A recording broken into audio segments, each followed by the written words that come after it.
இங்க கண்ணு தெரியாத ஒரு ஆளு அவர் குடும்பத்த பார்க்க போட்ல போயிட்டுருக்காரு. அப்ப அந்த போட்டோட கேப்டன் மயங்கி விழுந்துர்றாரு. இவருக்கும் என்ன பண்றதுன்னு தெரியல.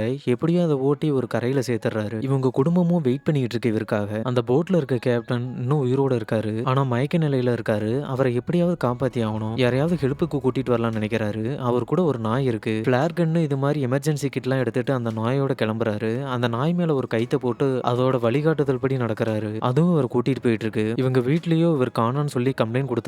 ஆனா அந்த போலீஸும் சரியா தொலவ மாட்டேங்கிறாங்க. அதனால அந்த பையன் டென்ஷன் ஆயிடுறான். எங்க அப்பாவ நானே கண்டுபிடிக்கிறேன்னு சொல்லி அவங்க அக்காவோட அந்த காட்டுக்குள்ள கிளம்பிடுறான். இவங்க அப்பா போற வழியில ஒரு சிங்கத்த பார்க்கறாரு. அதுவும் இவர அட்டாக் பண்ண வருது.